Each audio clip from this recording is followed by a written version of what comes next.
Most economists love deregulation, but figuring out if it will be a real growth driver is not an easy task. Steve Liesman explains. To hear one side tell it, regulations are the difference between smog-choked city skylines and breathable air, between polluted rivers and clean running water.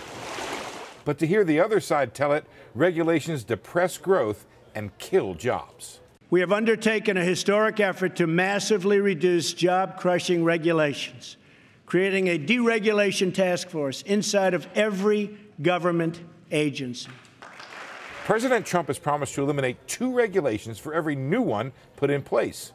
Professors at Duke and Stanford in a study suggest regulation may have cost the U.S. economy $4 trillion. Measuring from 1980 to 2012, they believe the economy could be 25% larger if regulation hadn't grown so much.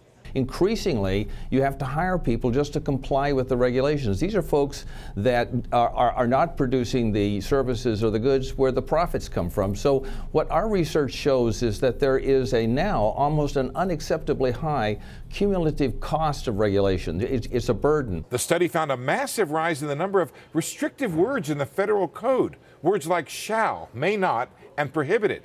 These words now top 1 million. From under 600,000 in 1977. But the professors acknowledge they didn't look at the positive side of regulation.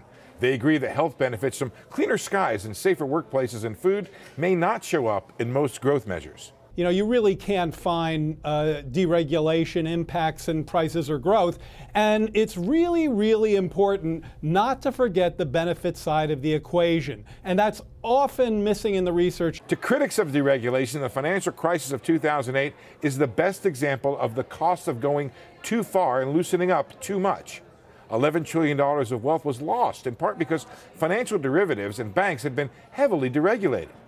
The bottom line is economists believe regulation can keep out competition, raise costs, and reduce productivity and growth. But they also will say there are benefits to regulation that should be counted before regulations are written off. For Nightly Business Report, I'm Steve Liesman.